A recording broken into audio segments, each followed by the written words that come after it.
ರಾಜ್ಯದಲ್ಲಷ್ಟೇ ಅಲ್ಲ, ರಾಷ್ಟ್ರ ನಾಯಕರನ್ನು ಕೂಡ ಹನಿ ಟ್ರ್ಯಾಪ್ ಮಾಡಲಾಗಿದೆ ಅಂತ ವಿಧಾನಸಭೆ ಒಳಗಡೆನೇ ನಿಂತುಕೊಂಡು ಸಚಿವ KN ರಾಜಣ್ಣ ಬಹಳ ರಹಸ್ಯ ಸಂಗತಿಗಳನ್ನು ಬಿಚ್ಚಿಡುವಂತಹ ಪ್ರಯತ್ನವನ್ನು ಮಾಡಿದರು. ಒಬ್ಬರಲ್ಲ ಇಬ್ಬರಲ್ಲ 48 ಮಂದಿಯ ಹನಿ ಟ್ರ್ಯಾಪ್ ಮಾಡಲಾಗಿದೆ ಅಂತ ಕೂಡ ಹೇಳಿದರು. ಅಪ್ಪ ವಿಧಾನಸಭೆ ಒಳಗಡೆ ಹಾಗೆ ಮಾತನಾಡ್ತಿದ್ರೆ ಮಗ ರಾಜೇಂದ್ರ ಕೂಡ ಅಪ್ಪನ ಮಾತಿಗೆ ಒಗ್ಗರಣೆ ಹಾಕಿದ್ರು. ನನ್ನನ್ನು ಕೂಡ ಟ್ರ್ಯಾಪ್ ಮಾಡುವಂತಹ ಕಾರಣಕ್ಕಾಗಿ ವಿಡಿಯೋ ಕಾಲ್ ಮಾಡಿದ್ದಾರೆ, ಫೋನ್ ಕಾಲ್ ಮಾಡಿದ್ದಾರೆ ಅಂತೆಲ್ಲ ಹೇಳ್ಕೊಂಡಿದ್ರು. ಈಗ ನೋಡಿದರೆ ಹನಿ ಟ್ರ್ಯಾಪ್ ಕಥೆಯನ್ನೇ ಹಳ್ಳ ಹಿಡಿಸೋದಕ್ಕೆ ಹೊರಟಿದ್ದಾರೆ. ಹನಿ ಟ್ರ್ಯಾಪ್ ಬದಲು ನನ್ನ ಕೊಲೆಗೆ ಸುಪಾರಿ ಕೊಟ್ಟಿದ್ದಾರೆ ಅಂತ ಇಡೀ ಕೇಸನ್ನೇ ಟ್ವಿಸ್ಟ್ ಮಾಡಿ ದೂರು ಕೊಡೋದಕ್ಕೆ ಮುಂದಾಗಿದ್ದಾರೆ ರಾಜೇಂದ್ರ. ಈಗ ನನ್ನ ಮೇಲೂ ಕೂಡ ಅಟೆಂಪ್ಟ್ ಮಾಡಿದ್ದಾರೆ. ಆ ಸಚಿವನನ್ನ ವಜಾ ಮಾಡಿ ನಂತರ ನೀವು ಬಜೆಟ್ಗೆ ಉತ್ತರ ಕೊಡಿ. ಯಾರು ರಕ್ಷಣೆ ಮಾಡಲ್ಲ. ನಾನು ಹೇಳಿ ಕಮಿಟ್ ಆಗಿದ್ದೇನೆ, ತನಿಖೆ ಮಾಡಿಸ್ತೇನೆ. ಕಳೆದ ಶುಕ್ರವಾರವಷ್ಟೇ ವಿಧಾನಸಭೆಯಲ್ಲಿ ನಿಂತು ಸಹಕಾರ ಸಚಿವ KN ರಾಜಣ್ಣ ನನ್ನನ್ನು ಹನಿ ಟ್ರ್ಯಾಪ್ ಮಾಡಲು ಯತ್ನಿಸಿದ್ದಾರೆ, ಅದಕ್ಕೆ ಸಂಬಂಧಿಸಿದ ಸಾಕ್ಷಿಗಳ ಸಮೇತ ದೂರು ಕೊಡುವುದಾಗಿ ಘೋಷಿಸಿದ್ದರು. ಸುಮಾರು ನಿಮ್ಗೆ ಹೇಳ್ತೇನೆ, ನನಗಿರೋ ಮಾಹಿತಿ ಅಂತ 48 ಜನಗಳಿದ್ದಾರೆ, ಒಬ್ರು ಇಬ್ರು ಇಲ್ಲ. ನಾನು ನಮ್ಮ ಗೃಹ ಮಂತ್ರಿಗಳಿಗೆ ಒತ್ತಾಯ ಮಾಡ್ತೇನೆ, ನಾನು ಒಂದು ಲಿಖಿತ ಕಂಪ್ಲೇಂಟ್ ಅನ್ನು ಕೊಡ್ತೀನಿ. ಆ ಕಂಪ್ಲೇಂಟ್ ಆಧರಿಸಿ ಅವರು ತನಿಖೆ ಮಾಡಿಸಬೇಕು. ಅಪ್ಪ ಒಳಗೆ ವಿಧಾನಸಭೆಯಲ್ಲಿ ನಿಂತು ಹನಿ ಟ್ರ್ಯಾಪ್ ಬಗ್ಗೆ ಮಾತಾಡಿದ್ದರೆ ಅದೇ ದಿನ ವಿಧಾನಸೌಧದ ಹೊರಗೆ ನ್ಯೂಸ್ 18 ಕನ್ನಡದ ಜೊತೆ ಮಾತಾಡಿದ್ದ ರಾಜಣ್ಣ ಅವರ ಪುತ್ರ MLC ರಾಜೇಂದ್ರ ತನ್ನನ್ನು ಹನಿ ಟ್ರ್ಯಾಪ್ ಮಾಡಲು ಯತ್ನಿಸಿದ್ದರು ಅಂತ ಹೇಳಿದ್ರು. ರಾಜಣ್ಣವನ ಮೇಲೆ ಅಂತ ಅಲ್ಲ, ಕಳೆದ 6 ತಿಂಗಳಿಂದ ನನ್ನ ಮೇಲೂ ನಡೀತಾ ಇದೆ. ಸೊ ಅದರಿಂದ ಇದು ವಿರೋಧ ಪಕ್ಷದವ್ರು ಮಾಡ್ತಾರೋ ನಮ್ಮ ಪಕ್ಷದವರೇ ಮಾಡ್ತಾರೆ ಅನ್ನೋ ಅಂಥದ್ದು ಮಾತಲ್ಲ. ಬಟ್ ಆದರೆ ಇದು ಸಹಜವಾಗಿ ಇದು ಯಾರು ಮಾಡ್ತಾ ಇದ್ದಾರೆ, ಸೊ ಅದು ಈಗ ಸದನದಲ್ಲಿ ತನಿಖೆ ಮಾಡೋದಕ್ಕೆ ಒತ್ತಾಯ ಮಾಡಿರ್ಬೋದು ಅಂತ ಅನ್ಕೊಂತೀನಿ. ಆದ್ರೆ ಇಂದು ನೋಡಿದ್ರೆ ಎಲ್ಲಾ ಉಲ್ಟಾ. ತನ್ನನ್ನು ಹನಿ ಟ್ರ್ಯಾಪ್ ಮಾಡಲು ಯತ್ನಿಸಿಲ್ಲ, ಆದ್ರೆ ಕೊಲೆ ಮಾಡಲು ಸುಪಾರಿ ಕೊಟ್ಟಿದ್ದಾರೆ ಅಂತಿದ್ದಾರೆ ರಾಜಣ್ಣ ಅವರ ಪುತ್ರ ರಾಜೇಂದ್ರ. ಅಂತ ವಿಚಾರ ಬಂದಂಥ ಸಂದರ್ಭದಲ್ಲಿ ನಾನು ಮುಂಚೆಯಿಂದ ಹೇಳಿದಾಗೆ ನನ್ನ ಮೇಲೇನು ಹನಿ ಟ್ರ್ಯಾಪ್ ಆಗಿಲ್ಲ. ಪ್ರಯತ್ನ ಅಂತ ಹೇಳಿದ್ರೆ ಫೋನ್ಸ್ ಕಾಲ್ಸ್ ಬರ್ತಿದೆ ಅಂತ ಮಾತನ್ನ ನಾನು ನಿಮ್ಮ ಹತ್ರ ಮೊದಲ ಬಾರಿ ಮಾತಾಡಿದಾಗ ಫೋನ್ಸ್ ಕಾಲ್ಸ್ ಬರ್ತಿದೆ ಅಂತ ನಾನು ಹೇಳಿದ್ದೆ. ಅಪ್ಪ ಮಗ ಕಳೆದೊಂದು ವಾರದಿಂದ ಹನಿ ಟ್ರ್ಯಾಪ್ ವಿಚಾರದಲ್ಲಿ ಹೇಳಿರುವ ಮಾತುಗಳನ್ನ ಕೇಳ್ತಾ ಹೋದ್ರೆ ಹಾಗೆ ಹೇಳಿದ್ದೂ ಇವರೇ, ಹೀಗೆ ಹೇಳ್ತಿರೋದೂ ಇವರೇನಾ ಎಂಬ ಗೊಂದಲ ಸಾಮಾನ್ಯ ಜನರನ್ನ ಕಾಡಿದ್ರೆ ತಪ್ಪೇನಲ್ಲ.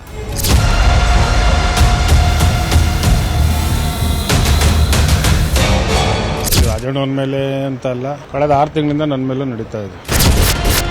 ಬಹಳ ದೊಡ್ಡ ದೊಡ್ಡ ವ್ಯಕ್ತಿಗಳು ಇದರಿಂದ ಇದ್ದಾರೆ. ನನ್ನ ಹತ್ರ ಎಲ್ಲ ದಾಖಲೆಗಳಿದೆ. ಆ ದಾಖಲೆಗಳನ್ನ ನಾನು ಮಾನ್ಯ ಮುಖ್ಯಮಂತ್ರಿಗಳ ಗಮನಕ್ಕೆ ತರ್ತೀನಿ. ಬಂದಿದ್ದಾರೆ, ಪ್ರಯತ್ನ ಮಾಡಿದ್ದಾರೆ, ಪ್ರಯತ್ನ ಸಕ್ಸಸ್ ಆಗಿಲ್ಲ. ನಮ್ಮ ಮೇಲೆ ಆಗಿದ್ದು ನಾಳೆ ಇನ್ನೊಬ್ಬನ ಮೇಲೆ ಆಗ್ಬೋದು, ಇಲ್ಲ ನಿಮ್ಗಳ ಮೇಲೆ ಮಾಡ್ಬೋದಪ್ಪ ಅಂತ ವಿಚಾರ ಬಂದಂಥ ಸಂದರ್ಭದಲ್ಲಿ ನಾನು ಮುಂಚೆಯಿಂದ ಹೇಳಿದಾಗೆ ನನ್ನ ಮೇಲೇನು ಹನಿ ಟ್ರ್ಯಾಪ್ ಆಗಿಲ್ಲ. ಸುಪಾರಿ ಕೊಟ್ಟು ನನ್ನ ಮರ್ಡರ್ ಮಾಡಬೇಕು ಅಂತ ನವೆಂಬರ್ 15ನೇ ತಾರೀಕು ಮನೆಗೆ ಬಂದಿರ್ತಾರೆ. ತುಮಕೂರಿನ ಪ್ರಭಾವಿ ಸಚಿವರೊಬ್ಬರ ಹನಿ ಟ್ರ್ಯಾಪ್ ಯತ್ನ ನಡೆದಿದೆ ಅಂತ ಎಲ್ಲರಿಗಿಂತ ಮೊದಲು ನ್ಯೂಸ್ 18 ಕನ್ನಡ ಹೇಳಿತ್ತು. ಸದನದಲ್ಲಿ ಅದು ರಾಜಣ್ಣ ಅವರದ್ದು ಅನ್ನೋದು ಅಧಿಕೃತವಾಗಿತ್ತು. ಸದನದಲ್ಲೇ ತನಿಖೆಗೆ ಕೇಳಿದ್ರು ರಾಜಣ್ಣ. ತನಿಖೆ ಮಾಡಿಸ್ತೇವೆ ಅಂತ ಗೃಹ ಸಚಿವ ಪರಮೇಶ್ವರ್ ಕೂಡ ಹೇಳಿದ್ದರು. ಅದೆಲ್ಲವೂ ಈಗ ಹಳೆ ವಿಚಾರ. ಆದ್ರೆ ಈಗ ಆಗ್ತಿರೋದೇ ಬೇರೆ. ಕಳೆದೊಂದು ವಾರದಿಂದಲೂ ಹನಿ ಹನಿ ಅಂತಿದ್ದವರು ಇದೀಗ ಒಮ್ಮೆಲೇ ಸುಪಾರಿ ಕೊಲೆ ಅಂತಿದ್ದಾರೆ. 3 ದಿನಕ್ಕೆ ವರಸೆ ಬದಲಿಸಿದ MLC ರಾಜೇಂದ್ರ ನನ್ನ ಮೇಲೆ ಆಗಿರೋದು ಹನಿ ಟ್ರ್ಯಾಪ್ ಅಲ್ಲ, ಬದಲಾಗಿ ಸುಪಾರಿ ಕಿಲ್ಲರ್ಗಳ ಮೂಲಕ ನನ್ನನ್ನ ಕೊಲೆ ಮಾಡಿಸುವ ಸಂಚು ನಡೆದಿತ್ತು ಅಂತಿದ್ದಾರೆ. ಈ ಬಗ್ಗೆ ದಾಖಲೆಗಳ ಸಮೇತ ರಾಜ್ಯದ DGP ಅಲೋಕ್ ಮೋಹನ್ಗೆ ದೂರು ಕೊಟ್ಟಿದ್ದಾರೆ. ಆದ್ರೆ ಈ ಎಲ್ಲ ಘಟನೆ ನಡೆದಿರೋದು ಮಧುಗಿರಿಯಲ್ಲಿ ಅಂತ ರಾಜೇಂದ್ರ ಹೇಳಿದ್ದರಿಂದ ತುಮಕೂರು SP ಕಚೇರಿಗೆ ಹೋಗಿ ದೂರು ನೀಡುವಂತೆ DGP ಸಲಹೆ ಕೊಟ್ಟಿದ್ದು ನಾಳೆ ಅಲ್ಲಿ ದೂರು ನೀಡಲಿದ್ದಾರೆ. ಇದರ ನಡುವೆ ರಾಜ್ಯ ಸರ್ಕಾರ ಹನಿ ಟ್ರ್ಯಾಪ್ ಬಗ್ಗೆ CID ಮೂಲಕ ಪ್ರಾಥಮಿಕ ತನಿಖೆ ಮಾಡಿಸುತ್ತಿದೆ. ಇದುವರೆಗೆ FIR ದಾಖಲು ಮಾಡಿಕೊಳ್ಳದಿದ್ದರೂ ಬೆಂಗಳೂರಿನ ಜಯಮಹಲ್ ರಸ್ತೆಯಲ್ಲಿರುವ ರಾಜಣ್ಣ ಮನೆಯಲ್ಲಿ CID ಅಧಿಕಾರಿಗಳು ಮಾಹಿತಿ ಸಂಗ್ರಹಿಸಿದ್ದಾರೆ. ರಾಜಣ್ಣ ಭೇಟಿಗೆ ಬಂದವರ ವಿವರಗಳಿಗೆ ಸಂಬಂಧಿಸಿದಂತೆ ಲೆಡ್ಜರ್ ಬುಕ್ ಪರಿಶೀಲನೆ ಮಾಡಲಾಗಿದೆ. CID IGP ವಂಶಿಕೃಷ್ಣ ನೇತೃತ್ವದ ತಂಡ ರಾಜಣ್ಣ ಮನೆಯ ಸಿಬ್ಬಂದಿ ವಿಚಾರಣೆ ಮಾಡಿ ಹೇಳಿಕೆಗಳನ್ನು ದಾಖಲಿಸಿದೆ. CIDಯಿಂದ ಹೀಗೆ ಹನಿ ಟ್ರ್ಯಾಪ್ಗೆ ಸಂಬಂಧಿಸಿದಂತೆ ಪ್ರಾಥಮಿಕ ತನಿಖೆ ನಡೆಯುತ್ತಿರುವಾಗಲೇ ಇಡೀ ಕೇಸ್ಗೆ ಹೊಸ ಟ್ವಿಸ್ಟ್ ಕೊಟ್ಟಿದ್ದಾರೆ ರಾಜಣ್ಣ. ನನ್ನ ಮೇಲೆ ಆಗಿರೋದು ಹನಿ ಟ್ರ್ಯಾಪ್ ಅಲ್ಲ, ನನ್ನ ಕೊಲೆಗೆ ಸುಪಾರಿ ಕೊಟ್ಟಿದ್ದಾರೆ ಅಂತಿದ್ದಾರೆ. ಅಲ್ಲದೆ ಇದೆಲ್ಲ ನಡೆದಿರೋದು ನವೆಂಬರ್ ತಿಂಗಳಲ್ಲಿ ಎಂದಿರುವ ರಾಜೇಂದ್ರ ಮಗಳ ಬರ್ತ್ಡೇ ಕಾರ್ಯಕ್ರಮಕ್ಕೆಂದು ಮನೆಯಲ್ಲಿ ಶಾಮಿಯಾನ ಹಾಕಲು ಬಂದವರು ಕೊಲೆಗೆ ಯತ್ನಿಸಿದ್ದಾರೆ ಎನ್ನುತ್ತಿದ್ದಾರೆ. ನನ್ನ ಕೊಲೆ ಮಾಡಲು 5 ಲಕ್ಷಕ್ಕೆ ಸುಪಾರಿ ಕೊಟ್ಟಿದ್ದರು ಎಂದು ಗಂಭೀರ ಆರೋಪ ಮಾಡಿದ್ದಾರೆ. ಅಲ್ಲದೆ ನನ್ನ ಕೊಲೆಗೆ ಸುಪಾರಿ ನೀಡಿದ್ದರ ಬಗ್ಗೆ ಒಂದು ವಾಯ್ಸ್ ರೆಕಾರ್ಡ್ ಬಂದಿದ್ದು ಆ ಫೋನ್ ಕಾಲ್ ರೆಕಾರ್ಡ್ಗಳನ್ನ ಡಿಜಿಗೆ ಕೊಟ್ಟಿರುವುದಾಗಿ ಹೇಳಿದ್ದಾರೆ. ಈ ಟ್ರ್ಯಾಪ್ ನನ್ನ ಮೇಲೆ ಆಗೇ ಇಲ್ವಲ್ಲ, ನಾನು ಹನಿ ಟ್ರ್ಯಾಪ್ ಆಗಿದೆ ಅಂತ ನಾನು ಹೇಳಿ, ನನ್ನ ಫೋನ್ ಕಾಲ್ಸ್ ಬರ್ತಿದೆ ಅಂತ ನಾನು ನಿಮ್ಗೆ ಮುಂಚೆಯಿಂದ ಹೇಳಿದೆ. ಇಂಥ ದಿನಾಂಕ ಮನೆಗೆ ಅವ್ರ ಮಗಳು ಬರ್ಡೇ ದಿವಸ ಒಂದು ದಿನ ಮುಂಚೆ ಶಾಮಿಯಾನ ಹಾಕೋ ವಿಚಾರದಲ್ಲಿ ಬಂದು ಅವ್ರಿಗೆ ಇದು ಮಾಡಬೇಕು, ಅವ್ರು ರೆಸಲ್ಟ್ ಮಾಡಬೇಕು, ಅವ್ರು ಮರ್ಡರ್ ಮಾಡಬೇಕು ಅಂತೇಳಿ ಒಂದು ಸುಪಾರಿಯನ್ನು ಕೊಟ್ಟಿರುವಂಥದ್ದು ಆ ಆಡಿಯೋ ರೆಕಾರ್ಡಲ್ಲಿ ಆಗುತ್ತೆ. ಅದು ವಿಚಾರವನ್ನು ನಾನು ಮಾನ್ಯ ಮುಖ್ಯಮಂತ್ರಿಗಳಿಗೆ ಮೊನ್ನೆ ನಾನು ಭೇಟಿಯಾದಂಥ ಸಂದರ್ಭದಲ್ಲಿ ಗಮನಕ್ಕೆ ತಂದಿದ್ದೆ. ಅವರು ಇದನ್ನು ಕರೆಕ್ಟಾಗಿ ಏನೆಲ್ಲ ಮಾಹಿತಿಗಳಿದೆ ಅದನ್ನು ಇನ್ನೂ ಏನೆಲ್ಲ ಇದೆ ಅದನ್ನು ಕಲೆಕ್ಟ್ ಮಾಡಿ DG ಅವ್ರಿಗೆ ಕೊಡು ಅಂತ ಹೇಳಿದ್ದಾರೆ. ನಾನಿವತ್ತು ಅದೇನೆಲ್ಲ ಆಗಿದೆ ಆ ವಿಚಾರದ ಒಂದು ಆಡಿಯೋ ರೆಕಾರ್ಡ್ ಏನು ನನ್ನ ಹತ್ರ ಇತ್ತು ಆ ಆಡಿಯೋ ರೆಕಾರ್ಡ್ನ ಇವತ್ತು ನಾನು DG ಅವ್ರಿಗೆ ಕೊಟ್ಟಿದ್ದೀನಿ. ಅದರಲ್ಲಿ ಯಾರೋ ಒಂದು 2-3 ಹೆಸರು ಹೇಳಿದ್ದಾರೆ, ಬಟ್ ನನಗೆ ಅದು ಯಾರೂ ಗೊತ್ತಿಲ್ಲ. ಅದು ಒಂದೆರಡು ಹೆಸರು ಹೇಳಿದಾರಪ್ಪ. ಸೋಮ ಅಂತ ಒಂದು ಹೆಸರು ಹೇಳಿದ್ದಾರೆ, ಒಂದು ಭರತ್ ಅಂತಲೇ ಒಂದು ಹೆಸರು ಹೇಳಿದ್ದಾರೆ, ಭರತ್ ಒಂದು 2-3 ಹೆಸರೆಲ್ಲ ಹೇಳಿದ್ದಾರೆ.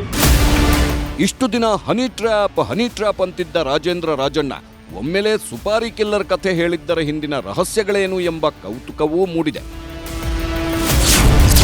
ನವೆಂಬರ್ 16ರಂದು ರಾಜೇಂದ್ರ ಮಗಳ ಬರ್ತ್ಡೇ ಇದ್ದು ನವೆಂಬರ್ 15ರಂದೇ ರಾಜೇಂದ್ರ ಮನೆಗೆ ಬಂದಿದ್ದ ಸುಪಾರಿ ಕಿಲ್ಲರ್ಗಳು ಮಗಳ ಬರ್ತ್ಡೇ ದಿನವೇ ಕೊಲೆ ಮಾಡಲು ಸ್ಕೆಚ್ ಹಾಕಿದ್ದರಂತೆ. ಬರ್ತ್ಡೇ ಸಂಭ್ರಮಕ್ಕೆ ಶಾಮಿಯಾನ ಹಾಕುವ ನೆಪದಲ್ಲಿ ಬಂದಿದ್ರಂತೆ. ರಾಜೇಂದ್ರ ಕೊಲೆ ಮಾಡಲು 5 ಲಕ್ಷ ಸುಪಾರಿ ಪಡೆದಿದ್ದು ಆ ದುಡ್ಡು ಕಿಲ್ಲರ್ಗಳ ಅಕೌಂಟ್ಗೆ ಬಿದ್ದಿದೆ ಅಂತಾರೆ. ನವೆಂಬರ್ನಲ್ಲಿ ಆಗಿದ್ದ ಸ್ಕೆಚ್ ಜನವರಿಯಲ್ಲಿ ಗೊತ್ತಾಗಿತ್ತಂತೆ. ನವೆಂಬರ್ನಲ್ಲಿ ಸ್ಕೆಚ್ ಜನವರಿಯಲ್ಲಿ ರಿವೀಲ್ ಆದ್ಮೇಲೂ ಮಾರ್ಚ್ ಆದ್ರೂ ಅದನ್ನ ತಡೆ ಹಿಡಿದಿದ್ದೇಕೆ ಎಂಬ ಪ್ರಶ್ನೆಗಳು ಕಾಡುತ್ತಿವೆ. ಅಥವಾ ಹಾಗೆ ನಡೆದಿದ್ದೆಲ್ಲ ತಮಾಷೆಗೆ ಅಂದುಕೊಂಡಿದ್ದು ಈಗ ಅದರ ಸೀರಿಯಸ್ನೆಸ್ ರಾಜೇಂದ್ರಗೆ ಅರ್ಥ ಆಗ್ತಿದೆಯಾ ಎಂಬ ಸಂದೇಹ ಮೂಡಿದೆ. ಈಗ ಜನವರಿಯಲ್ಲಿ ಇದು ನನಗೆ ಮಾಹಿತಿ ಬರುವಂಥದ್ದು. ನಾನು ಫಸ್ಟು ಸ್ವಲ್ಪ ಇದೇನೋ ಯಾರೋ ಮಾಡಿದ್ದಾರೆ ಸುಮ್ಮನೆ ತಮಾಷೆಗೆ ಅಂತ ಅಂದ್ಕೊಂಡೆ, ಬಟ್ ಇದು ಬೇರೆ ಬೇರೆ ರೀತಿಯಲ್ಲಿ ಇದು ಬೆಳವಣಿಗೆ ನಡೀತಾ ಇದೆ. ಸೊ ನಾನು ಅದನ್ನು ಈಗ ಏನು ಕಂಪ್ಲೇಂಟ್ ನಾಳೆ SP ಅವ್ರಿಗೆ ಕೊಡ್ತೀನಿ, ಅದನ್ನು ಅವ್ರು ಇನ್ವೆಸ್ಟಿಗೇಷನ್ ಸ್ಟಾರ್ಟ್ ಮಾಡಿದ್ಮೇಲೆ ಇದು ಬೇರೆ ಏನೆಲ್ಲ ಅದರೊಳಗಡೆ ನನಗೆ ಇನ್ನೂ ಮಾಹಿತಿಗಳಿದೆ ಅದನ್ನು ಇನ್ವೆಸ್ಟಿಗೇಷನಲ್ಲಿ ಹೇಳ್ತೀನಿ ಅಂತ ಮಾತಾಡಿ ಅವ್ರಿಗೆ ಯಾರ್ಯಾರು ಬಂದಿದ್ರು ಏನು ಅಂತ ತಾನೇ ಅವರು ಪ್ರಿಲಿಮಿನರಿ ಇವತ್ತು ತನಿಖೆ ಪ್ರಾರಂಭ ಮಾಡಿದ್ದಾರೆ. ಇವತ್ತು ಏನು ಗೌರ್ಮೆಂಟ್ ಗೆಸ್ಟ್ ಹೌಸ್ ಇದೆ ಜೈಮಾಲ್ ರೋಡಲ್ಲಿ, ಅಲ್ಲಿಗೆ ಇವತ್ತು CID ಅವ್ರು ಹೋಗಿ ಇವತ್ತು ಅಲ್ಲಿರೋವಂಥ ಮನೇಲಿ ಯಾರೆಲ್ಲ ಕೆಲಸದವ್ರು ಇದ್ದಾರೆ ಅವ್ರನ್ನೆಲ್ಲ ಯಾರು ಬರ್ತಾ ಇದ್ದಾರೆ ಏನು ಅಂತ ಇವತ್ತು ತನಿಖೆ ಪ್ರಾರಂಭ ಮಾಡಿದ್ದಾರೆ ಅಂತ ಮಾಹಿತಿ ನನಗಿರೋ. ಮಗ ಹೀಗೆ ಹೊಸದೊಂದು ಬಾಂಬ್ ಸಿಡಿಸಿದ್ರೆ ಅಪ್ಪ ನನಗೆ ಅದರ ಬಗ್ಗೆ ಏನೂ ಗೊತ್ತಿಲ್ಲ ಎನ್ನುತ್ತಿದ್ದಾರೆ. ರಾಜೇಂದ್ರ ಅವರ ಕೊಲೆಗೆ ಸುಪಾರಿ ಕೊಟ್ಟಿದ್ದಾರೆ ಎಂಬಂತಹ ಗಂಭೀರ ಪ್ರಕರಣದ ಬಗ್ಗೆ ಮಗ ಅಪ್ಪನಿಗೆ ಹೇಳಿಲ್ವಾ ಎಂಬ ಅನುಮಾನ ಮೂಡುತ್ತಿದೆ. ಆದರೆ ಈ ವಿಚಾರದ ಬಗ್ಗೆ CM ಹಾಗೂ ಗೃಹ ಮಂತ್ರಿಗಳು ತೀರ್ಮಾನ ಮಾಡ್ತಾರೆ ಬಿಡಿ ಎಂದು ಹೇಳಿ ಸಚಿವ ರಾಜಣ್ಣ ಜಾರಿಕೊಂಡ್ರು. ಅಂದ್ರೆ ನಿಮ್ಮ ಮೊಮ್ಮಗಳ ಬರ್ಡೇ ಕಾರ್ಯಕ್ರಮದಲ್ಲಿ ಕೊಲೆ ಪ್ರಯತ್ನ ನಿಮ್ಮ ಮಗನ ಮೇಲೆ ನಡೆದಿದ್ದ? ನನಗೆ ಗೊತ್ತಿಲ್ಲ. ಅದ್ರ ಬಗ್ಗೆ ನಾನು ಯಾವುದೇ ರಿಯಾಕ್ಷನ್ ಕೊಡೋದಿಲ್ಲ. ದಯಮಾಡಿ ನನಗೆ ಒತ್ತಾಯ ಮಾಡಬೇಡಿ. ಅದು ಗೃಹ ಮಂತ್ರಿಗಳಿಗೆ ಮುಖ್ಯಮಂತ್ರಿಗಳು ಬಿಟ್ಟಂತ ವಿಚಾರ. ಹನಿ ಅಂತಿದ್ದ ರಾಜೇಂದ್ರ ಈಗ ಉಲ್ಟಾ ಹೊಡೆದಿದ್ದಾರೆ. ಮತ್ತೊಂದೆಡೆ ಸಚಿವ ರಾಜಣ್ಣ CM ಹೋಮ್ ಮಿನಿಸ್ಟರ್ ಕಡೆ ಬೊಟ್ಟು ಮಾಡುತ್ತಿದ್ದಾರೆ. ಇವರ ನಿಲುವುಗಳಲ್ಲಿ ಆಗಿರುವ ಅನಿರೀಕ್ಷಿತ ಬದಲಾವಣೆಗಳನ್ನು ನೋಡುತ್ತಿದ್ರೆ ಹನಿ ಟ್ರ್ಯಾಪ್ ಕೇಸ್ ಹಳ್ಳ ಹಿಡಿತಾ ಎಂಬ ಅನುಮಾನ ಮೂಡಿದೆ. ಆರಂಭದಿಂದಲೂ ಅನುಮಾನಗಳ ಸುತ್ತಲೇ ಇತ್ತು ಹನಿ ಟ್ರ್ಯಾಪ್ ಕೇಸ್. ಸದನದಲ್ಲಿ ಸಚಿವ KN ರಾಜಣ್ಣ ಪ್ರಸ್ತಾಪ ಮಾಡೋ ವಿಚಾರದಲ್ಲೂ ಗೊಂದಲ ಏರ್ಪಟ್ಟಿತ್ತು. ತಾವಾಗೆ ಪ್ರಸ್ತಾಪ ಮಾಡಿದ್ರೋ, ಯತ್ನಾಳ್ ಕೇಳಿದ್ದಕ್ಕೆ ಮಾಡಿದ್ರೋ, ಹೇಳಿ ಮಾಡಿಸಿದ್ರೋ ಎಂಬೆಲ್ಲ ಅನುಮಾನ ಅಂದೇ ಮೂಡಿತ್ತು. ದೂರು ಕೊಡುವ ವಿಚಾರದಲ್ಲೂ ಗೊಂದಲ, ವಿಳಂಬ, ನಿಗೂಢ ನಿರ್ಧಾರಗಳು ಎದ್ದೆದ್ದು ಕಾಣುತ್ತಿದ್ದವು. ಪೊಲೀಸ್ ಸ್ಟೇಷನ್ ಬದಲು ಗೃಹ ಸಚಿವರು DGPಗೆ ದೂರು ಕೊಟ್ಟರು. ಅಷ್ಟಕ್ಕೂ ಸಾಲದೆ ಆರಂಭದಿಂದಲೂ ಹನಿ ಟ್ರ್ಯಾಪ್ ಅಂತಿದ್ದವರು ಇದೀಗ ಸುಪಾರಿ ಕಿಲ್ಲರ್ ಕಥೆ ಹೇಳ್ತಿದ್ದಾರೆ. ಹಾಗಾಗಿ ಹನಿ ಟ್ರ್ಯಾಪ್ ಹಿಂದಿರುವ ಆ ಮಹಾನಾಯಕನ ವಿರುದ್ಧ ಮಾತನಾಡಲು ಹಿಂದೇಟು ಹಾಕ್ತಿದ್ದಾರ ಅಪ್ಪ ಮಗ ಎಂಬ ಪ್ರಶ್ನೆಗಳು ಎದ್ದಿವೆ. ಹೈಕಮಾಂಡ್ ಎಂಟ್ರಿಯಿಂದಾಗಿ ಎಲ್ಲಾ ನಿರ್ಧಾರಗಳು ನಿಗೂಢವಾಗಿ ಆಗಿ ಹೋಯ್ತಾ ಎಂಬ ಅನುಮಾನವೂ ಕೈಪಾಳೆಯದಲ್ಲಿ ಎದ್ದಿದೆ. ಏನೇ ಆದ್ರೂ ಹನಿ ಟ್ರ್ಯಾಪ್ ಮಾಡಲು ಯತ್ನಿಸಿದ್ದರು ಎಂಬ ಸಚಿವ ರಾಜಣ್ಣ ಮಾತು ಈಗಾಗಲೇ ವಿಧಾನಸಭೆಯಲ್ಲೇ ಹೇಳಿದ್ದರಿಂದ ಈಗ ನಾನು ಹಾಗೆಲ್ಲ ಹೇಳೇ ಇಲ್ಲ ಅಂತ ಅಲ್ಲಗಳೆಯುವುದಕ್ಕೂ ಆಗಲ್ಲ. ಆದರೆ ಕಾಂಗ್ರೆಸ್ನಲ್ಲಿ ನಡೆಯುತ್ತಿರುವ ಕುರ್ಚಿ ಕಾಳಗ ಮತ್ತು ಸಚಿವ ಸಂಪುಟಕ್ಕೆ ಸರ್ಜರಿ ಮಾಡುವ ಸಾಧ್ಯತೆ ಹಿನ್ನೆಲೆಯಲ್ಲೇ ಈ ಹನಿ ಟ್ರ್ಯಾಪ್ ಯತ್ನ ಪ್ರಕರಣ ಎಂಬ ಪುಕಾರು ಎಬ್ಬಿಸಿ ಅದರ ಮೂಲಕ ರಾಜಕೀಯ ಲಾಭ ಪಡೆಯುವ ಲೆಕ್ಕಾಚಾರ ಎಲ್ಲೋ ಉಲ್ಟಾ ಹೊಡೆದಂತೆ ಭಾಸವಾಗುತ್ತಿದೆ. ಹೀಗಾಗಿ ಇವೆಲ್ಲ ಮುಂದೆ ಯಾವ ಸ್ವರೂಪ ಪಡೆದುಕೊಳ್ಳುತ್ತವೆ ಅನ್ನೋದೇ ಈಗಿರುವ ಕುತೂಹಲ. Bureau report, news 18. ಸಿದ್ದರಾಮಯ್ಯ ಸರ್ಕಾರ ರಾಜ್ಯದಲ್ಲಿ ಹಾಲಿನ ಗ್ರಾಹಕರಿಗೆ ಯುಗಾದಿ ಹಬ್ಬಕ್ಕೆ ಬೇವು ಕೊಟ್ಟಿದ್ರೆ ರೈತರಿಗೆ, ಅದರಲ್ಲೂ ಹಾಲು ಉತ್ಪಾದಕರಿಗೆ ಬೆಲ್ಲ ಕೊಟ್ಟಿದೆ. ರೈತರಿಗೆ ಇದು ನಿಜಕ್ಕೂ ಕೂಡ ಯುಗಾದಿಯ ಬೆಲ್ಲದಂತಾಗಿದೆ. ಹಾಲು ಮೊಸರಿನ ಬೆಲೆಯನ್ನು 4 ರೂಪಾಯಿ ಹೆಚ್ಚಿಸಿದ್ದು, ಆ 4 ರೂಪಾಯಿಯನ್ನು ಕೂಡ ರೈತರಿಗೆ ಕೊಡ್ತೀವಿ ಅಂತ ರಾಜ್ಯ ಸರ್ಕಾರ ಹೇಳ್ತಿದೆ. ಇನ್ನೊಂದು ಕಡೆಯಲ್ಲಿ ಗೃಹ ಬಳಕೆಯ ವಿದ್ಯುತ್ ದರವನ್ನು ಕೂಡ ಏರಿಕೆ ಮಾಡಲಾಗಿದೆ.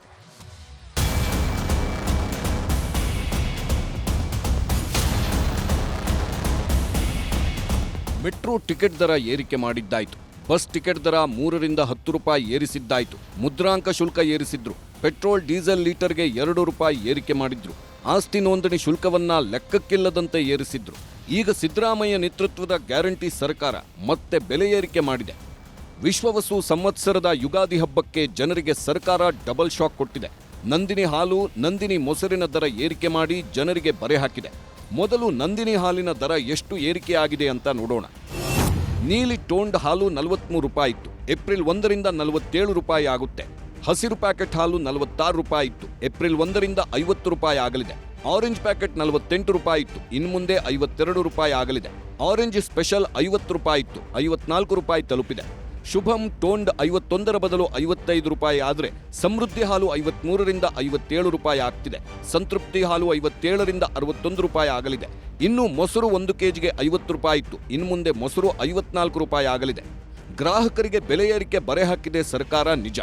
ಆದರೆ 4 ರೂಪಾಯಿ ಹಾಲಿನ ದರ ಹೆಚ್ಚಳ ಮಾಡಿದ್ದು ರೈತರಿಗೋಸ್ಕರ.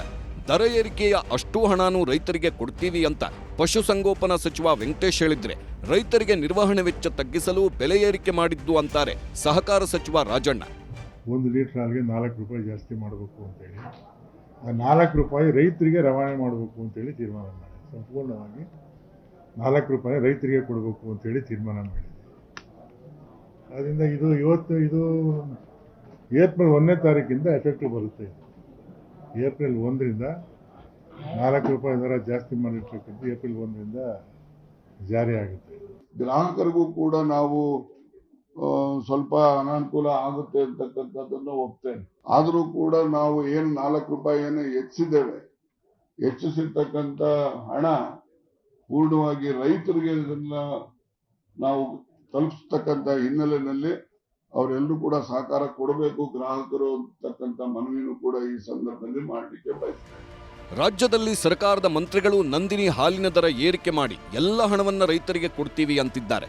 ಹಾಗಿದ್ರೆ ನಿಜಕ್ಕೂ ರೈತರಿಗೆ ಕೆಎಂಎಫ್ ಪ್ರತಿ ಲೀಟರ್ ಹಾಲಿಗೆ ಅನ್ನದಾತನಿಗೆ ಎಷ್ಟು ಹಣ ಕೊಡ್ತಿದೆ ಅನ್ನೋದು ಮುಖ್ಯ. ಆ ಲೆಕ್ಕನೂ ನೋಡೋದಾದ್ರೆ ಪ್ರತಿ ಲೀಟರ್ ಹಾಲನ್ನ ಸರ್ಕಾರ ರೈತರಿಂದ 31 ರಿಂದ 34 ರೂಪಾಯಿಯಷ್ಟು ಕೊಟ್ಟು ಖರೀದಿ ಮಾಡ್ತಾರೆ. ಸಾಗಾಟ ವೆಚ್ಚ, ಸಿಬ್ಬಂದಿ ವೆಚ್ಚ, ಲಾಭಾಂಶ ಅಂತ ಪ್ರತಿ ಲೀಟರ್ಗೆ 10 ರಿಂದ 23 ರೂಪಾಯಿವರೆಗೆ ಲಾಭ ಇಟ್ಕೊಂಡು ಗ್ರಾಹಕರಿಗೆ 42 ರೂಪಾಯಿಯಿಂದ ಹಿಡಿದು 57 ರೂಪಾಯಿವರೆಗೆ ಮಾರಾಟ ಮಾಡುತ್ತಿದೆ. ಇನ್ನು ಮುಂದೆ ಅಂದ್ರೆ ಏಪ್ರಿಲ್ 1ರಿಂದ ಹಾಲಿನ ಫ್ಯಾಟ್ ಆಧರಿಸಿ ರೈತರಿಗೆ 35 ರೂಪಾಯಿಯಿಂದ 39 ರೂಪಾಯಿವರೆಗೂ ಲೀಟರ್ಗೆ ಹಣ ಕೊಡ್ತಾರೆ. ಕೆಎಂಎಫ್ನವರು ಸಾಗಾಟ ವೆಚ್ಚ, ಸಿಬ್ಬಂದಿ ವೆಚ್ಚ, ಲಾಭಾಂಶ ಅಂತ ಪ್ರತಿ ಲೀಟರ್ಗೆ 10 ರಿಂದ 23 ರೂಪಾಯಿವರೆಗೆ ಲಾಭ ಇಟ್ಕೊಂಡು ಗ್ರಾಹಕರಿಗೆ 46 ರೂಪಾಯಿಯಿಂದ ಹಿಡಿದು 61 ರೂಪಾಯಿವರೆಗೆ ಮಾರಾಟ ಮಾಡ್ತಾರೆ. ಸರ್, ನಮಗೆ ರೈತರಿಗೆ ಸೇರುವಂಥದ್ದಾದರೆ ಯಾವುದಕ್ಕೂ ತೊಂದರೆ ಇಲ್ಲ. ಅವರು ಮಧ್ಯವರ್ಗದವರಿಗೆ ಜನಕ್ಕೆ ತಲುಪಬಾರ್ದು, ಬಂದು ಡೈರೆಕ್ಟ್ ರೈತರಿಗೆ ಸೇರುವಂಥದ್ದಾದರೆ ರೈತರು ಭಾರಿ ಕಷ್ಟದಲ್ಲಿದ್ದಾರೆ. ಒಳ್ಳೇದಲ್ಲ ಸರ್ ರೈತರಿಗೆ. ಇವಾಗ 33 ರೂಪಾಯಿ ಕೊಡ್ತಾ ಇದ್ದಾರೆ. ಇವಾಗ 4 ರೂಪಾಯಿ ಹೆಚ್ಚುವರಿ ಮಾಡಿದರೆ 37 ಆಗುತ್ತಲ್ಲ. ಇದಿಷ್ಟು ನಂದಿನಿ ಹಾಲಿನ ದರ ಏರಿಕೆ ಸುದ್ದಿ ಆದ್ರೆ, ರಾಜ್ಯದ ಜನರಿಗೆ ಗೃಹಜ್ಯೋತಿ ಹೆಸರಲ್ಲಿ ಫ್ರೀಯಾಗಿ ಕರೆಂಟ್ ಕೊಡ್ತಿದ್ದೀವಿ ಅಂತಿದೆ ಸರ್ಕಾರ. ಆದ್ರೆ ವಾಣಿಜ್ಯ ಬಳಕೆದಾರರಿಗೆ, ಗೃಹಜ್ಯೋತಿ ಲಿಮಿಟ್ ಮೀರಿದವರಿಗೆ, ಸಣ್ಣ ಪುಟ್ಟ ವ್ಯಾಪಾರ ಮಾಡೋ ಅಂಗಡಿಯವರಿಗೆ ವಿದ್ಯುತ್ ದರ ಏರಿಕೆ ಮಾಡಿ ಶಾಕ್ ಕೊಟ್ಟಿದೆ ಸರ್ಕಾರ. ಇಲ್ಲಿವರೆಗೆ ನೀವು 30 ರಿಂದ 40 ಯೂನಿಟ್ ವಿದ್ಯುತ್ ಬಳಕೆ ಮಾಡಿದ್ರೆ 350 ರಿಂದ 450 ರೂಪಾಯಿವರೆಗೆ ಅಂದಾಜು ಬಿಲ್ ಬರ್ತಿತ್ತು. ಇನ್ನು ಮುಂದೆ ಹೆಚ್ಚುವರಿ 25 ರೂಪಾಯಿ ಬಿಲ್ ಬರುತ್ತೆ.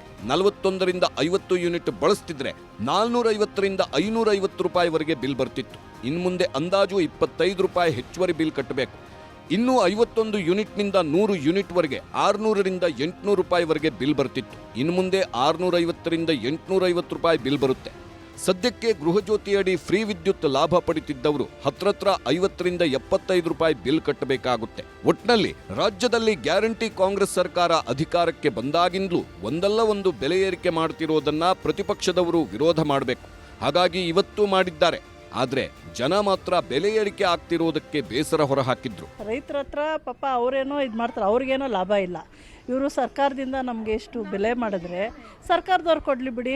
ಹಿಂಗೆ ಮಾಡಿಬಿಟ್ರೆ ಹೆಂಗಪ್ಪ, ನಾವು ಬಡವ್ರ ಬಗ್ಗೆ ಜೀವನ ಮಾಡೋದು ಹೆಂಗೆ? ಕಮ್ಮಿ ಮಾಡಲೇಬೇಕು, ಇಲ್ಲ ಸ್ಟ್ರೈಕ್ ಮಾಡ್ತೀವಿ.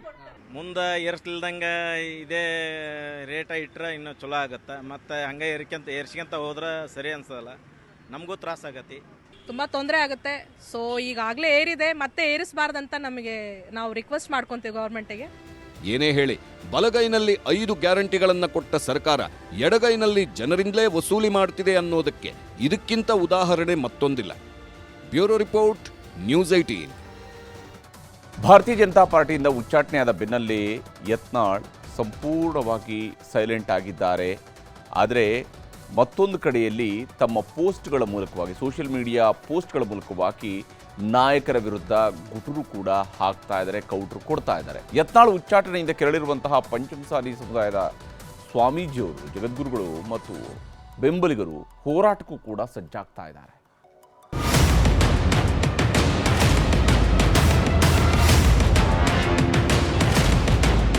ಯಡಿಯೂರಪ್ಪ ಕುಟುಂಬದ ವಿರುದ್ಧ ತೊಡೆ ತಟ್ಟಿದ್ದ ಬಸನಗೌಡ ಪಾಟೀಲ್ ಯತ್ನಾಳ್ ಈಗ ಬಿಜೆಪಿಗರಲ್ಲ. ಪಕ್ಷದ ಶಿಸ್ತು ಉಲ್ಲಂಘನೆ ಆರೋಪದಲ್ಲಿ ಯತ್ನಾಳ್ರನ್ನ ಹೈಕಮಾಂಡ್ ನಿನ್ನೆ 6 ವರ್ಷಗಳ ಕಾಲ ಕಿಕ್ಔಟ್ ಮಾಡಿದೆ. ನಿನ್ನೆ ಸಂಜೆಯಿಂದ ವಿಜಯಪುರದಲ್ಲಿರುವ ಗೆಸ್ಟ್ ಹೌಸ್ ಬಿಟ್ಟು ಯತ್ನಾಳ್ ಹೊರಗೆ ಬರ್ತಿಲ್ಲ. ಮಾಧ್ಯಮದವರ ಹತ್ತಿರಾನೂ ಮಾತಾಡ್ತಿಲ್ಲ, ಆಪ್ತರನ್ನು ಭೇಟಿ ಮಾಡ್ತಿಲ್ಲ. ಪಕ್ಷದಿಂದ ಉಚ್ಚಾಟನೆ ಮಾಡಿದ್ದಕ್ಕೆ ಯತ್ನಾಳ್ ನಿಗಿ ಅಂತಿದ್ದು. ಯಡಿಯೂರಪ್ಪ, ವಿಜಯೇಂದ್ರ ಅಡ್ಜಸ್ಟ್ಮೆಂಟ್ ರಾಜಕಾರಣದ ಹರಿಕಾರರು. ಅವರಿಂದ ಪ್ರಭಾವಿತರಾದವರಿಂದ ಉಚ್ಚಾಟನೆ ಅಂತ ತಿವಿದಿದ್ದಾರೆ. ಸೋಷಿಯಲ್ ಮೀಡಿಯಾದಲ್ಲಿ ಪೋಸ್ಟ್ ಮಾಡಿ ಹೈಕಮಾಂಡ್ ವಿರುದ್ಧವೂ ಆಕ್ರೋಶ ವ್ಯಕ್ತಪಡಿಸಿದ್ದಾರೆ. ಲೋಕಸಭೆ ಚುನಾವಣೆಯಲ್ಲಿ ಸೋತಿದ್ದೆ ಅಡ್ಜಸ್ಟ್ಮೆಂಟ್ನಿಂದ. ಅಡ್ಜಸ್ಟ್ಮೆಂಟ್ ರಾಜಕಾರಣದ ಹರಿಕಾರರಿಂದಲೇ ಹಿನ್ನಡೆಯಾಗಿದೆ. ಕಲಬುರಗಿ, ರಾಯಚೂರು, ಬಳ್ಳಾರಿ, ಚಿಕ್ಕೋಡಿಯಲ್ಲಿ ಸೋತಿದ್ವಿ.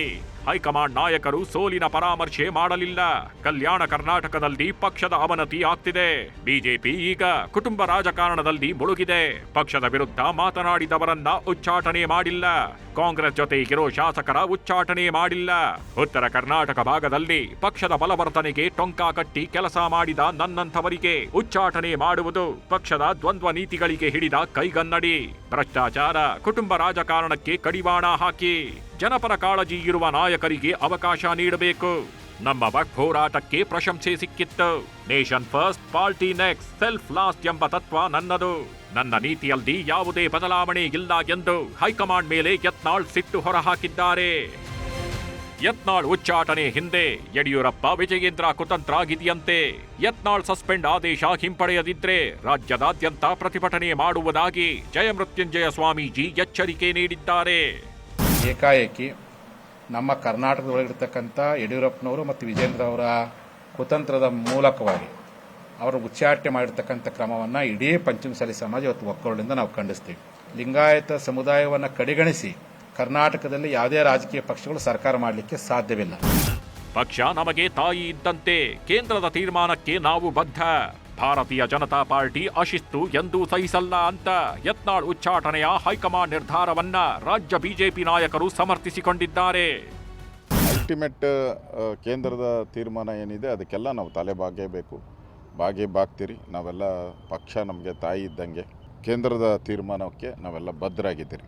ನಾವೆಲ್ಲ ವ್ಯಕ್ತಿಗಿಂತ ಪಕ್ಷ ಮುಖ್ಯ, ಪಕ್ಷಕ್ಕಿಂತ ದೇಶ ಮುಖ್ಯ ಅನ್ನುವಂಥ ತತ್ವ ಸಿದ್ಧಾಂತದ ಅಡಿಯಲ್ಲೇ ರಾಜಕಾರಣ ಮಾಡ್ತಿರೋರು. ಹಾಗಾಗಿ ನಾನು ಇದ್ರ ಬಗ್ಗೆ ವಿಶ್ಲೇಷಣೆ ಮಾಡೋಕ್ಕೆ ನಾನು ಹೋಗಲ್ಲ. ಏಕೈತು ಸೇಫ್ ಅನ್ನೋದು ದೇಶಕ್ಕೂ ಅನ್ವಯ ಆಗುತ್ತೆ, ಪಕ್ಷಕ್ಕೂ ಅನ್ವಯ ಆಗುತ್ತೆ. ಯತ್ನಾಳ್ ಉಚ್ಚಾಟನೆ ನಿರ್ಧಾರ ಸರಿಯಿಲ್ಲ ಅಂತ ಮಾಜಿ ಸಚಿವ ಶ್ರೀರಾಮುಲು ಬೇಸರ ವ್ಯಕ್ತಪಡಿಸಿದ್ರೆ ಉಚ್ಚಾಟನೆ ಸರಿಯಾಗಿಯೇ ಇದೆ ಅಂದಿದ್ದಾರೆ ಜನಾರ್ದನ ರೆಡ್ಡಿ.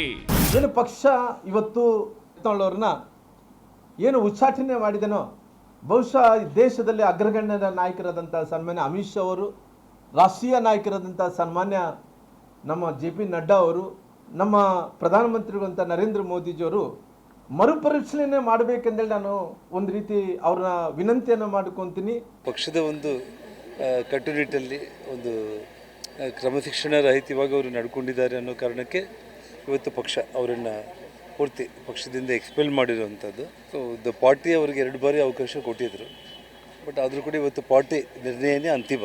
ಯಾರ್ಯಾದರೂ ಕೂಡ ಪಕ್ಷದ ಒಂದು ನಿರ್ದೇಶನದಂತೆ ಪಕ್ಷದ ಇತಿಮಿತಿಗಳಲ್ಲಿ ಕೆಲಸ ಮಾಡುವಂಥ ಒಂದು ಪ್ರಯತ್ನ ಮಾಡಬೇಕಾಗಿದೆ.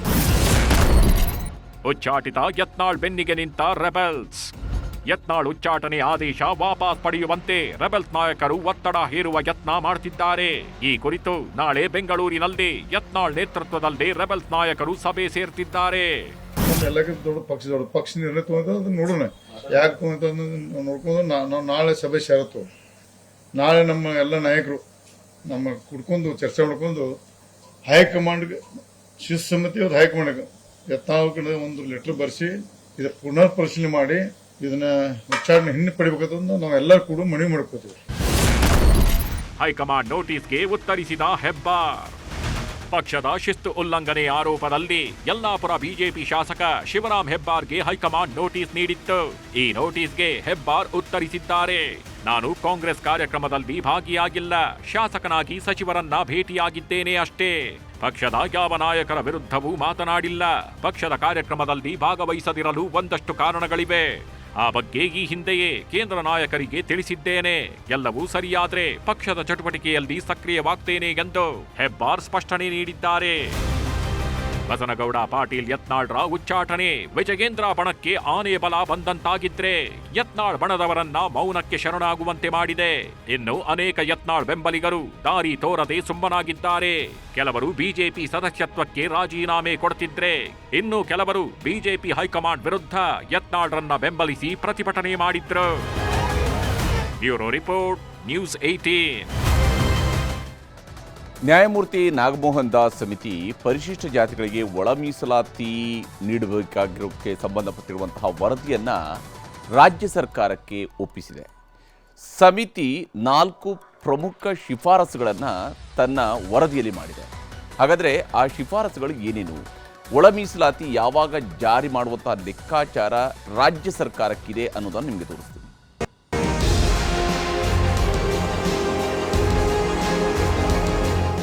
ರಾಜ್ಯದಲ್ಲಿ ಪರಿಶಿಷ್ಟ ಜಾತಿಗಳ ಒಳ ಮೀಸಲಾತಿ ಜಾರಿಗೆ ತರಬೇಕಂತ ಹೋರಾಟದ ಕಿಚ್ಚು ಶುರುವಾಗಿತ್ತು. ಇದನ್ನ ಕಾಂಗ್ರೆಸ್ ಅಧಿಕಾರಕ್ಕೂ ಬರುವ ಮೊದಲೇ ಚುನಾವಣೆಯಲ್ಲಿ ಘೋಷಣೆ ಮಾಡಿತ್ತು. ಅಧಿಕಾರಕ್ಕೆ ಬಂದು 2 ವರ್ಷವಾದರೂ ಒಳ ಮೀಸಲಾತಿ ಆಗಿಲ್ಲ ಎಂದು ಹೋರಾಟ ಶುರುವಾಯಿತು. ಈಗ ಪರಿಶಿಷ್ಟ ಜಾತಿಗಳಲ್ಲಿ ಒಳ ಮೀಸಲಾತಿ ಕಲ್ಪಿಸುವ ಸಂಬಂಧ ಮಧ್ಯಂತರ ವರದಿಯನ್ನ ನಿವೃತ್ತ ನ್ಯಾಯಮೂರ್ತಿ ನಾಗಮೋಹನ್ ದಾಸ್ ಆಯೋಗ ಸಿಎಂ ಸಿದ್ದರಾಮಯ್ಯರಿಗೆ ಸಲ್ಲಿಸಿತು. ರಾಜ್ಯದಲ್ಲಿ ಶಿಕ್ಷಣ, ಸರ್ಕಾರಿ ಸೇವೆಗಳಲ್ಲಿ ಪರಿಶಿಷ್ಟ ಜಾತಿಯ ಉಪಜಾತಿಗಳಿಗೆ ಪ್ರಾತಿನಿಧ್ಯತೆ ಕಲ್ಪಿಸುವ ಮಧ್ಯಂತರ ವರದಿಯನ್ನ ಸಂಪುಟ ಸಭೆಯಲ್ಲಿ ಅನುಮೋದಿಸಲಾಗಿದೆ. ಅಂದಹಾಗೆ ಒಳ ಮೀಸಲಾತಿ ವರ್ಗೀಕರಣ ವಿಚಾರದಲ್ಲಿ ಮಧ್ಯಂತರ ವರದಿಯಲ್ಲಿ ಪ್ರಮುಖವಾಗಿ 4 ಶಿಫಾರಸುಗಳನ್ನು ಮಾಡಲಾಗಿದೆ. ರಾಜ್ಯದ ಪರಿಶಿಷ್ಟ ಜಾತಿಯಲ್ಲಿರುವ ಉಪಜಾತಿಗಳ ವೈಜ್ಞಾನಿಕ ವರ್ಗೀಕರಣಕ್ಕೆ ಹೊಸ ಸಮೀಕ್ಷೆ ನಡೆಸಬೇಕು. ಹೊಸ ತಂತ್ರಜ್ಞಾನ ಬಳಸಿ 30 ರಿಂದ 40 ದಿವಸಗಳ ಒಳಗೆ ಹೊಸದಾದ ಸಮೀಕ್ಷೆಯನ್ನು ನಡೆಸಬಹುದು. ಹೊಸ ಸಮೀಕ್ಷೆಗಾಗಿ ಅಗತ್ಯವಿರುವ ಪ್ರಶ್ನಾವಳಿ ಸಿದ್ಧಪಡಿಸಲು ತಕ್ಷಣ ಉನ್ನತ ಮಟ್ಟದ ಸಮಿತಿ ರಚಿಸಬೇಕು. ಹೊಸ ಸಮೀಕ್ಷೆಯ ದತ್ತಾಂಶದ ಆಧಾರದ ಮೇಲೆ ಆದ್ಯತೆಯ ಮೇರೆಗೆ ಮೀಸಲಾತಿ ಹಂಚಿಕೆ ಮಾಡಬೇಕು. ಇದು ನಾಗಮೋಹನ್ ದಾಸ್ ಸಮಿತಿಯ ಶಿಫಾರಸುಗಳು. ಶಿಫಾರಸನ್ನ ಒಪ್ಪಿರುವ 60 ದಿವಸಗಳ ಒಳಗೆ ಈ ಕೆಲಸ ಪೂರ್ಣಗೊಳಿಸಲು ತೀರ್ಮಾನಿಸಿದೆ. 2 ತಿಂಗಳಿಗಿಂತ ಹೆಚ್ಚು ನಾನು ನನ್ನ ತಂಡ ಆಳವಾದಂಥ ಅಧ್ಯಯನ ಮಾಡಿ 103-4 ಪುಟಗಳ ಈ ವರದಿಯನ್ನು ಕೊಟ್ಟಿದ್ದೀವಿ. ಇಲ್ಲಿ ತರಾತುರಿ ಅನ್ನೋ ಪ್ರಶ್ನೆನೂ ಇಲ್ಲ. ಸರ್ಕಾರದವ್ರ ಮಧ್ಯಂತರ ವರದಿ ಕೊಡಿ ಅಂತಾನೂ ನಮಗೆ ಕೇಳಲಿಲ್ಲ. ನಾವೇ ಸ್ವಇಚ್ಛೆಯಿಂದ ಕೊಟ್ಟಿದ್ದೀವಿ. ಒಳ ಮೀಸಲಾತಿ ವಿಚಾರ ಬಿಟ್ಟರೆ ಸಂಪುಟ ಸಭೆಯಲ್ಲಿ ಅನೇಕ ಯೋಜನೆಗಳಿಗೆ ಅನುಮೋದನೆಯೂ ಕೊಟ್ಟರು. ಪ್ರಮುಖವಾಗಿ ಬೆಂಗಳೂರಲ್ಲಿ ಬಾಡಿಗೆಯಲ್ಲಿರುವ ನೋಂದಣಿ ಕಚೇರಿಗಳಿಗೆ ಸ್ವಂತ ಕಟ್ಟಡ ನಿರ್ಮಾಣ ಮಾಡಲು 70 ಕೋಟಿ ಅನುದಾನ. ನೋಂದಣಿ ಕಚೇರಿಗಳಲ್ಲಿ ಬಿಲ್ಡ್ ಒನ್ ಆಪರೇಟ್ ಸಿಸ್ಟಮ್ ಅನುಷ್ಠಾನಕ್ಕಾಗಿ 637 ಕೋಟಿ ಅನುದಾನ. ಮಳವಳ್ಳಿ, ಹೊಸಕೋಟೆ, ಆನೇಕಲ್ ಪ್ರಜಾಸೌಧ ನಿರ್ಮಾಣಕ್ಕೆ ತಲಾ 16 ಕೋಟಿ ರೂಪಾಯಿ. ಚಿಕ್ಕಮಗಳೂರು ಜಿಲ್ಲಾ ಪ್ರಜಾಸೌಧ ಕಟ್ಟಡ ನಿರ್ಮಾಣಕ್ಕೆ 67 ಕೋಟಿ ರೂಪಾಯಿ. ಸಿಂದಗಿ ಪ್ರಜಾಸೌಧ ಕಟ್ಟಡ ನಿರ್ಮಾಣಕ್ಕೆ 14 ಕೋಟಿ ರೂಪಾಯಿ. ವಿಧಾನಸೌಧದ ಆವರಣದಲ್ಲಿ ಸ್ಫೂರ್ತಿ ಕಟ್ಟಡ ನಿರ್ಮಾಣಕ್ಕೆ 87 ಕೋಟಿ ರೂಪಾಯಿ. ಮೈಸೂರು ಅಂಬೇಡ್ಕರ್ ಭವನ ಕಟ್ಟಡ ಸಂಪೂರ್ಣಗೊಳಿಸಲು 23 ಕೋಟಿ 83 ಲಕ್ಷ ರೂಪಾಯಿ ಹೆಚ್ಚುವರಿ ಹಣ ಬಿಡುಗಡೆಗೆ ಅನುಮೋದನೆ ಸಿಕ್ಕಿದೆ. ಇದನ್ನು ಹೊರತುಪಡಿಸಿದ್ರೆ ಸಂಪುಟ ಸಭೆಯಲ್ಲಿ ಕಳೆದೊಂದು ವಾರದಿಂದ ಸದ್ದು ಮಾಡುತ್ತಿರುವ ಸಚಿವರ ಮೇಲಿನ ಹನಿ ಟ್ರ್ಯಾಪ್ ಪ್ರಕರಣದ ವಿಚಾರವೂ ಪ್ರಸ್ತಾಪವಾಯಿತು. ತಮ್ಮ ಮೇಲೆಯೇ ಹನಿ ಟ್ರ್ಯಾಪ್ ಪ್ರಯತ್ನ ಮಾಡಿದ್ದಕ್ಕೆ ಸಚಿವ ಕೆಎನ್ ರಾಜಣ್ಣ ಸಿಎಂ ಮುಂದೆಯೇ ಅಸಮಾಧಾನ ಹೊರಹಾಕಿದ್ದಾರೆ. ಆದರೆ ಡಿಸಿಎಂ ಡಿಕೆ ಶಿವಕುಮಾರ್, ಗೃಹ ಸಚಿವ ಪರಮೇಶ್ವರ್, ಲೋಕೋಪಯೋಗಿ ಸಚಿವ ಸತೀಶ್ ಜಾರಕಿಹೊಳಿ ಸಂಪುಟ ಸಭೆಗೆ ಬಂದಿರಲಿಲ್ಲ. ಹೀಗಾಗಿ ಹೆಚ್ಚು ಚರ್ಚೆ ಮಾಡಲಿಲ್ಲ. ಇದಿಷ್ಟು ಇವತ್ತಿನ ಸಂಪುಟ ಸಭೆಯ ಪ್ರಮುಖ highlights. Hebbaka Thimmegowda, political bureau, news 18. ಈಗ ರಾಜ್ಯ ದೇಶ ವಿದೇಶಗಳ ಮತ್ತಷ್ಟು ಪ್ರಮುಖ ಸುದ್ದಿಗಳನ್ನು ಕ್ವಿಕ್ ಆಗಿ ನೋಡೋಣ. ಬೆಂಗಳೂರಿನ ಹುಳಿಮಾವು ಬಳಿ ದೆಹಲಿ ಮೀರತ್ ಮಾದರಿಯಲ್ಲಿ ಕೊಲೆ ಮಾಡಿ ಶವ ಕತ್ತರಿಸಿರುವ ವಿಕೃತ ಘಟನೆ ನಡೆದಿದೆ. ಪತ್ನಿ ಗೌರಿಯನ್ನ ಕೊಂದು ದೇಹವನ್ನ ಕತ್ತರಿಸಿ ಸೂಟ್ಕೇಸಲ್ಲಿ ಹಾಕಿದ್ದ ಆರೋಪಿ ರಾಕೇಶ್ ಪತ್ನಿ ಗೌರಿ ಮನೆಯವರಿಗೂ ಫೋನ್ ಮಾಡಿ ಹೇಳಿದ್ದಾನೆ. ಈಗ ಡಿಸಿಪಿ ಸಾರಾ ಫಾತಿಮಾ ತಂಡ ಪ್ರಕರಣ ದಾಖಲಿಸಿ ತನಿಖೆ ನಡೆಸುತ್ತಿದೆ. ವಾಮನ ಚಿತ್ರದ ಟ್ರೈಲರ್ ಲಾಂಚ್ ಈವೆಂಟ್ನಲ್ಲಿ ನಟ ದರ್ಶನ್ ಫ್ಯಾನ್ಸ್ ಹುಚ್ಚಾಟ ಆಡಿದ್ದಾರೆ. ಬೆಂಗಳೂರಿನ ಪ್ರಸನ್ನ ಚಿತ್ರಮಂದಿರದ ಚೇರ್ಗಳು ಹಾಗೂ ಕಿಟಕಿ ಬಾಗಿಲುಗಳನ್ನು ಮುರಿದು ಪುಂಡಾಟ ಮೆರೆದಿದ್ದಾರೆ. ದರ್ಶನ್ ಫ್ಯಾನ್ಸ್ ನಡೆಗೆ ಥಿಯೇಟರ್ ಸಿಬ್ಬಂದಿ ಬೇಸರ ವ್ಯಕ್ತಪಡಿಸಿದ್ದಾರೆ. ರೋಹಿಂಗ್ಯಗಳಾಗ್ಲಿ ಬಾಂಗ್ಲಾದೇಶಿಗಳಾಗ್ಲಿ ಅಶಾಂತಿ ಸೃಷ್ಟಿಸಲು ಭಾರತಕ್ಕೆ ಬಂದರೆ ಕಠಿಣ ಕ್ರಮ ಕೈಗೊಳ್ಳಲಾಗುವುದು ಅಂತ ಗೃಹ ಸಚಿವ ಅಮಿತ್ ಶಾ ಹೇಳಿದ್ದಾರೆ. ವಲಸೆ ಮತ್ತು ವಿದೇಶಿಯರ ಮಸೂದೆ 2025 ಕುರಿತು ಲೋಕಸಭೆಯಲ್ಲೂ ಉತ್ತರಿಸಿದರು. 2024-25ನೇ ಆರ್ಥಿಕ ವರ್ಷದ ಗ್ರಾಮೀಣ ಸ್ಥಳೀಯ ಸಂಸ್ಥೆಗಳಿಗೆ 15ನೇ ಹಣಕಾಸು ಆಯೋಗದ ಅನುದಾನದ 2ನೇ ಕಂತನ್ನು ಕೇಂದ್ರ ಸರ್ಕಾರ ಬಿಡುಗಡೆ ಮಾಡಿದೆ. ಕರ್ನಾಟಕದ 5375 ಅರ್ಹ ಗ್ರಾಮ ಪಂಚಾಯಿತಿಗಳಿಗೆ 405 ಕೋಟಿ ರೂಪಾಯಿ ಅನುದಾನ ಬಿಡುಗಡೆಯಾಗಿದೆ. ಕೇಂದ್ರ ಸರ್ಕಾರದ 2024ರ ವಕ್ಫ್ ತಿದ್ದುಪಡಿ ಮಸೂದೆ ವಿರೋಧಿಸಿ ತಮಿಳುನಾಡು ವಿಧಾನಸಭೆಯಲ್ಲಿ ನಿರ್ಣಯ ಅಂಗೀಕರಿಸಲಾಗಿದೆ. ಈ ವೇಳೆ ಬಿಜೆಪಿ ಶಾಸಕರು ಸಭಾತ್ಯಾಗ ಮಾಡಿದರು.